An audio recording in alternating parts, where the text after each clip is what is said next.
35-40 वर्ष काम गरेपछि मलाई के लाग्यो भने पूर्वजन्ममा ठुलै पाप गरे हुनाले उद्योग खोल्या रहेछ। ठुलै, यो सानोतिनो होइन, अहिले त केही गरिया छैन, पूर्वजन्ममा ठुलै ब्रह्मलुटै केही गर्ने काम गरे होला, त्यसकारणले नेपालमा अहिले हामीले उद्योग चलाइरहेछ। तपाईहरुले एउटा उद्यमीको पीडा बुझ्नुभयो भने अनि निर्णय गर्न सक्नु होला। 700, 600, 700 मान्छेलाई काम लगाउने, त्यो पनि एकदम पढे लेखेको, क्वालिफाइड, इन्टेलिजेन्ट, टेक्निकली केपेबल मान्छेसँग काम गर्ने कुनै इन्डस्ट्रियल इन्टरप्राइजमा त्यति धेरै मान्छेलाई सँगै राखेर काम गरेपछि उनीहरूको हरेक दिन कम्प्लेन के हुन्छ भने हामीलाई पैसा कम भयो, बाहिर बढी पैसा पाउँछ, अमेरिकामा यति पैसा छ, बेलायतमा यति पैसा छ, हामीलाई तलब भत्ता कम भयो, सुख सुविधा कम भयो, कर्मचारीले भन्ने। सरकारका सबै अङ्गहरूले ट्याक्स चोरी गर्यो, ट्याक्सै तिर्दैन, कम पैसा तिर्यो भन्छ। ट्याक्स हामीले एकदम कम्प्लायन्ट हिसाबले सबै 100% तिर्छ। 100% ट्याक्स कम्प्लायन्ट हुने गरी तिर्दा पनि सबै संस्थाले चाहिँ हामीलाई ट्याक्स तिर्दैन भन्ने।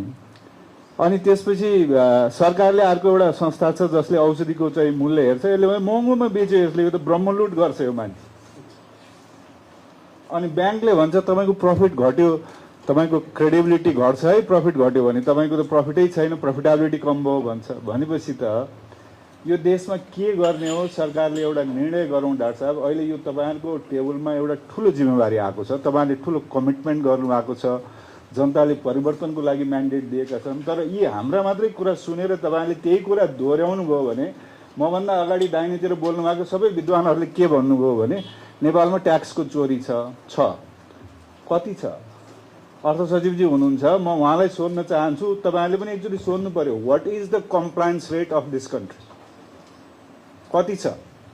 म नेपाल उद्योग परिसंघको अध्यक्ष हुँदा अर्थ मन्त्रालयमा मैले धेरै मेहनत गरेर कम्प्लायन्स र नन कम्प्लायन्स कति छ नेपालमा, ट्याक्सको पेमा कति कम्प्लायन्ट ट्याक्स हो, कति नन कम्प्लायन्ट हो, म अध्यक्ष हुँदा less than 4% in our country was non compliant tax, including त्यो बेलाको सो कल एउटा टेक्नोलोजी कम्पनी जसको 3500 अरब रुपियाँ ठुलै बहस भएको थियो, पार्लियामेन्टमा पनि बहस भएको थियो। त्यो समेत गर्दा पनि जम्मा 4% भन्दा कम नन कम्प्लायन्ट ट्याक्स। नेपालीहरूले कम्प्लायन्ट तरिकाले ट्याक्स तिर्छ।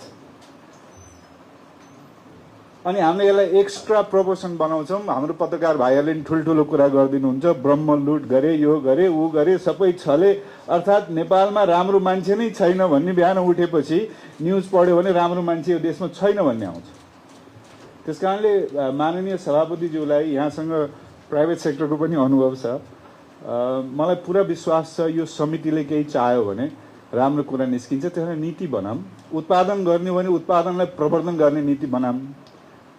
मैले अर्थ मन्त्रालयमा, उद्योग मन्त्रालयमा, वाणिज्य मन्त्रालयमा या अरू मन्त्रालयमा जहाँ चाहिँ उत्पादन बढाउने भन्नुहुन्छ, तर उत्पादन बढाउने एउटा पनि काम भएको छैन यो देशमा। त्यसकारणले माननीय सभापतिज्यूलाई मेरो अनुरोध के भने, 4वटा हाम्रो प्रब्लम छ। एउटा, हामी systematically non industrious, non employment generate गर्ने, एकदम आयात गरेर खाने र गफ धेरै गर्ने समाजमा कन्भर्ट भयौँ। विद्वानहरू सबै छौँ हामी, गफ असाध्यै गर्छौँ। अब सभापतिज्यूले 5 मिनट दिनुभयो, हामी सबैले 12 मिनट बोलेका छौँ यता भन्दा उता, भनेपछि 5 मिनटको कुरा हामीलाई 12 मिनट लाग्छ। मलाई पनि 10-12 मिनट दिनु होला। 5 मिनट हामी कुरै सक्न सक्दैनौँ, हामी टु दी पोइन्ट कुरा गर्न सक्दैनौँ। त्यसकारणले यो नन इन्डस्ट्रियस, नन प्रोडक्टिभ र नन इनोभेटिभ हाम्रो बिजनेस इन्भाइरोमेन्टलाई, whether we want to make it innovative, whether we want to convert into a production based economy, और we want to have a mix of that economy, हामी केमा जाने हो? Service इन्डस्ट्रीलाई पनि माथि लाने र हामी यो प्रोडक्टिभ सेक्टरलाई पनि लाने हो भने ओभरहल चाहिएको छ सभापतिज्यू। ओभरअल विश्वास गर्नु होला, म 35 वर्ष उद्योग चलाएको मान्छे, ट्रेडिङ गर्ने साथीहरूको पनि म नेता भएर हिँडेँ। मैले नेपालमा आयात गरेर बिक्री गर्ने कम्पनीहरूको प्रवर्धन, ग्रोथ देखेको छु। नेपालका उद्योगहरू मरेको चाहिँ लामो समयको अनुभव मसँग छ। र मैले अर्को एउटा के तपाईहरुलाई भन्न चाहन्छु भने, नेपाल जस्तो ओभर रेगुलेटेड 3 करोड जनसङ्ख्या भएको, क्यापेबिलिटी भएको, भारत र चीनसँग बोर्डर जोडिएको र यति धेरै अननेसेसरी रेगुलेट गरेको, अर्को इन्डस्ट्रीलाई कामै गर्न नसकिने बनी गरिब बनाइएको अर्को समाजको मलाई एउटा पनि एक्जाम्पल दिन सक्नुहुन्न, एउटा पनि छैन। This is the most over regulated, unnecessarily बडा अनसाइन्टिफिक तरिकाले कन्ट्रोल गरिएको समाजमा हामी छौँ। त्यसकारणले के डिरेगुलेट गर्नुहोस् अनि यो सबै प्रवर्धन हुन्छ। नागरिकलाई विश्वास गर्नु पर्यो नि त हामीले। तपाईँहरू वास्तवमै नागरिकको विश्वासबाट आउनुभयो हो। नागरिकले यति विश्वास गर्यो नि तपाईँहरू कसैलाई पनि नचिनिकन यो पटक हामीले भोट हाल्यौँ, नचिनिकन अनुहारै नहेरिकन यति ठुलो विश्वास गरेर आएपछि यो सरकारले यो संस्थाहरूले नागरिकलाई पनि विश्वास गरौँ, नागरिकलाई काम गर्ने वातावरण बनाउँ। त्यो भनेको डिरेगुलेट गर्नु, ओभर रेगुलेसन छ। विश्वास गर्नु होला 27वटा कानुनमा उद्योग खोले बापत मलाई थुन्ने, उद्यमीलाई थुन्ने चाहिँ कानुन छ। थुन्ने पनि अलिअलि होइन, 6 महिना 6 वर्ष। अहिले त एउटा जन्म कैदको कानुन चाहिँ ल्याएको, योभन्दा अगाडिको पार्लियामेन्टमा थियो, त्यो फेरि आउँछ कि आउँदैन मलाई थाहा छैन। जन्म कैदको समेत व्यवस्था छ उद्योग खोले बापत। त्यसकारण यसलाई कि डिरेगुलेट गरौँ अनि मात्रै यो हाम्रो सबै समस्याको समाधान हुन्छ कि चाहिँ रेगुलेट गर्ने हो भने 3वटा मेरो सुझाव छ। म त्यसपछि टुङ्ग्याएँ, म लामो बोल्दै चाहदिनँ। एउटा हामी कहाँ इन्भर्टेड ट्याक्स छ। त्यो भने के भने कच्चा पदार्थलाई बढी पैसा लाग्ने, फिनिस गुडलाई कम लाग्छ, नम्बर 1। नम्बर 2, उद्योग खोल्दै बढी पैसा लाग्छ। सुरुमा उद्योग इस्टाब्लिसमेन्ट गर्दा संसारभरि सहयोग गरिन्छ, त्यसलाई फेसिलिटेट गरिन्छ। हाम्रो सरकारी संयन्त्रले के भन्छ भने यो दुरुपयोग हुन्छ, त्यसकारणले सुरुमै बढी ट्याक्स लगाउनुपर्छ। जस्तो म औषधि उद्योगको लागि म एउटा इक्जाम्पल दिन चाहन्छु। सभापतिज्यूलाई मैले एउटा कागज बनाएर ल्याइदिएको छु, सबै सम्माननीय संस्थाहरूमा चाहिँ सेयर गरिदिनु होला, तपाईँहरूले पनि पढ्नु होला। नेपालमा उद्योग खोल्दाखेरि, औषधि उद्योग खोल्दाखेरि 38% ट्याक्स चाहिँ खोल्दैखेरि सरकारलाई बुझाउनुपर्छ सुरुमा। त्यो भनेको यदि मैले 500 करोडको लगानी गरेँ भने करिब करिब 200 करोड सरकारले सुरुमै मसँग लिन्छ। अनि मलाई भन्छ भारतसँग कम्पिट गर, चाइनासँग कम्पिट गर भनेर हाम्रै सिस्टमले भन्छ, किनकि ओपन इकोनोमिक पोलिसी छ। त्यसकारणले यो इन्भर्टेड ट्याक्सलाई, उद्योग धन्दालाई बढी लगाउने ट्याक्सलाई रिभर्स गरौँ, एउटा मेरो फन्डामेन्टल सुझाव छ। दोस्रो सुझाव चाहिँ मेरो अघि मैले भनेको जस्तो इन्डस्ट्रियल इन्टरप्राइजेसहरूलाई यदि डेभलप गर्ने हो, प्रोडक्सन सेक्टरलाई डेभलप गर्ने हो भने 5वटा कानुन कम्तीमा पनि यही पार्लियामेन्टमा चाहिँ ल्याउँ। एउटा औद्योगिक व्यवसायलाई नयाँ बनाउँ। हजुर, म संशोधन गरौँ भन्दिनँ, नयाँ बनाउनुहोस्। किन यो पुरानोमा धेरै प्रब्लम छ। यो एनजिओहरूले कसको के को इन्ट्रेस्टमा आएको हो, नेपालको हितमा छैन। यो औद्योगिक व्यवसाय ऐन, लेबर ऐन, त्यसपछि हाम्रो पेटेन्ट एन्ड डिजाइन हामी 2005मा कमिटमेन्ट गरेको अहिलेसम्म आएको छैन। ट्रिप्ससँग रिलेटेड हामी अब ग्रेजुएट हुन्छु भनिरहेछ, तर अहिलेसम्म हामी कहाँ नयाँ पेटेन्टको कानुन आएको छैन। त्यो कानुन, त्यसपछि भूमि सम्बन्धी कानुनलाई संशोधन गरौँ भन्ने होइन कि नयाँ बनाऊँ भनेर जाउँ।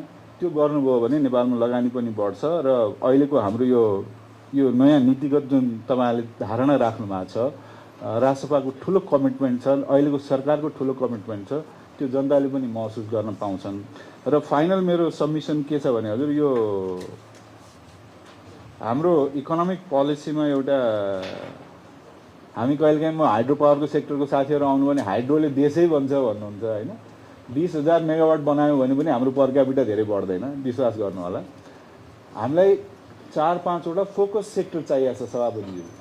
के गर्ने भन्ने सरकारले निर्णय गरौँ। एउटा focus sector hydro power tourism हो नै, यो हाम्रो एग्रिकल्चर हो, यो चाहिन्छ। तर त्योसँगै अरू के, लाइट म्यानुफ्याक्चरिङ गर्ने हो कि बायो फार्मास्युटिकल सेक्टर गर्ने हो कि। बायो फार्मास्युटिकल हाम्रो लागि एउटा अपर्च्युनिटी एरिया हो, one of the, it is not the only opportunity area, one of the opportunity area हो। त्यसमा फोकस गर्ने हो भने के हुनसक्छ भने एउटा इक्जाम्पल म तपाईँहरूलाई दिन्छु। एउटा सानो देश छ युरोपमा, स्लोभेनिया भन्ने, तपाईँहरू कतिले नाम पनि सुन्नु भएको छैन होला। सानो देश छ, 22 लाख मान्छे बस्छन्। सन् 2025मा लास्ट इयर 27 अरब युरोको एक्सपोर्ट गर्यो, 27 बिलियन युरोको एक्सपोर्ट गर्यो। र इन्डियाभन्दा अलिकति थोरै, मलाई लाग्छ 2% कम गरेर इन्डियाको भन्दा तल चाहिँ एक लेभल तलमा छ। भने फोकस गर्यो भने 4-5वटा सेक्टरले काम गर्न सक्छ। त्यसकारणले 5वटा सेक्टर फोकस गरौँ। धेरै धन्यवाद। हस्, नेपाली सत्ता बीपी कोइरालादेखि सुशीला कार्की इभन बालन शाहसम्म के थियो कि उद्योग वाणिज्य आपूर्ति मन्त्री मधेसीलाई दिन्छ। किन?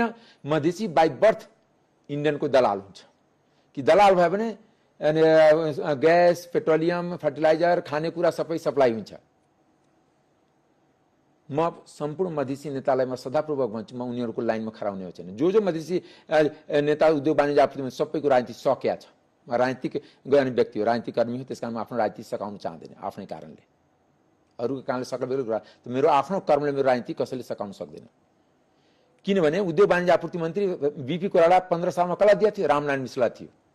तपाईँ रामनारायण मिश्रलाई नचिने भने उनको छोरा हरिशंकर मिश्रलाई चिन्नुहुन्छ। अर्को कुरा बताउँ, सुशीला कार्की एकदम सबभन्दा बडा आदमी महिला थिइन्, त्यो पनि कसलाई दिएको थियो? मधेसी अनिल सिन्हालाई नै दिएको थियो। म यदि राज्य सत्ताको यदि फरक आँखा हुन्थ्यो भने गौरी यादवलाई दिएर कुनै पहाडको मान्छेलाई दिनु पर्थ्यो। राजेन्द्र महतो पनि बनिरहेको अनि नाउ गाई छु, हृदय त्रिपाठी, गजनारायण सिंह, महेन्द्र यादव, मातृका यादव, श्यामसुन्दर गुप्ता देखि लिएर अनिल झादेखि लिएर खोबाडी रायदेखि सबै उद्योग मन्त्री बनाएको छ, सबैको राजनीति सक्यो। भनेपछि अध्यक्ष छान्ने कुरा थियो त्यो चाहिँ। ल कसलाई अध्यक्ष बनाउने? मैले विश्वनाथ दाइ नै बन्नुहुन्छ कि? अनि दाइ तपाईँसँग सर्टिफिकेट पनि छ, अब यो मावि स्कुल हो, यहाँ त यसरी चाहिन्छ, तपाईँ नै अध्यक्ष बनिदिनु भने। उहाँले होइन म बन्दिनँ, मेरो कार्यकाल कमै छ, राजकुमार ठाकुरलाई बनाइदिनु त यहाँको सदस्य हो। मैले दाजु राजकुमारलाई त भन्नुभयो, तर उहाँको अब यहाँ सर्टिफिकेट पुग्दैन, किनभने उहाँ 8 क्लास पनि हुनुहुन्छ कि हुनुहुन्न, पढे लिएको छैन, कम्तीमा एसएलसी पास भएको व्यक्ति अध्यक्ष हुन नियममा छ। अरूहरूले पनि होइन हुन्छ हुन्छ गर्दिन्न मलाई ढिपी गर्न थाल्नुभयो। मैले भने नै नास्तिक गरे हुँदैन, उहाँले पुरै ढिपी गर्नुभयो। मैले नमान्दाखेरि त्यतिकैमा वीरेन्द्र मेहताले तपाईँ धेरै बुद्धि हुनुहुन्छ, त्यति नबुझ्नु के भन्नुभएको तपाईँ? मलाई हप्का होइन, मैले के बुझेँ यसरी? उहाँले पनि औँला ठड्याउनु हो, मैले यताबाट औँला ठड्याएँ भनेपछि मलाई झ्याम्म हातमै औँला तल गर्नु बढी बुझ्नुहुन्छ भनेर मलाई पुरै म त स्तब्ध भइहालेँ एकछिन। मेरो जिउ चिसो हो, बिरामी मान्छे म। विश्वनाथ दाइले पनि भन्नुभयो हो। अब उहाँले के भनिदिनु भने हात हाल्दा होइन, हात उहाँलाई ठेलेको चाहिँ होइन, मेरो हातमै हिर्काएको। उहाँले त्यहाँ चाहिँ कुरा पचाउनु भयो। अब त मैले पनि एउटा निवेदन दर्ता गराउनु पर्यो। अनि सरलाई पठाएँ स्ट्याम्प प्याडहरू गरेर, त्यसपछि एउटा निवेदन लेखेर मैले त्यहाँ एक दिन हेड सरहरूलाई बोलाएँ, सल्लाह गरेँ के गर्ने। अब मेयर साहबले पनि सुनवाई गर्नु भएन, नभएपछि अगाडि बढ्नु पर्यो। अनि मैले पनि एउटा निवेदन दर्ता गरेर आएको छु। त्योभन्दा अगाडि पनि वीरेन्द्र मेहताले मलाई जहिले पनि यहाँ चाहिँ बारम्बार अनावश्यक कुराहरूमा टर्चर दिइराख्ने, कुरा गर्दा पनि 1-2 लाइन फोनमा कुरा गर्दा पनि एकदम झर्केर कुरा गर्ने। उहाँको मैले के बिगारिदिएको छु? म त आफ्नै तलब खान्छु, आफ्नै तरिकाले यहाँ पढाइरहेको छु, गरिरहेको छु। यो मेरै समुदाय हो, म पनि यहीँ जन्मेको, यहीँ हुर्केको, यहीँ पढेको हुँ। उसको के छ भने मेरो हजुरबाले दिएको जग्गा जमिन, उहाँले बनाएको स्कुल मेरै हो, म जतिखेर जे गर्दा पनि हुने, यिनीहरू मेरो पैताला मुनि रहनुपर्छ भन्ने उहाँको सोच छ। त्यस कारणले गर्दाखेरि योभन्दा अगाडि पनि हेर्नु सिरियली घटना घटाएको छ। जहिले पनि यो राजाजी रामजी महतो दास मावि अस्थिर हुनुको एउटा खलनायक खलपात्र भनेको वीरेन्द्र मेहता हो। पहिलेदेखि नै उसैको पालामा कति घटना परिघटना भयो हो कैन? अहिले पनि उसले कहिले पनि विद्यालयलाई शान्त हुन दिइरहेको छैन। अब योभन्दा अगाडि हुने विद्यालय व्यवस्था अध्यक्ष बोधनारायण मेहता पनि उहाँकै काका, यहाँ चाहिँ आफ्नो क्षमताले आएको, जनतामाई मधेसाको दरबन्दी सहित लिएर आएको मान्छे हुँ म।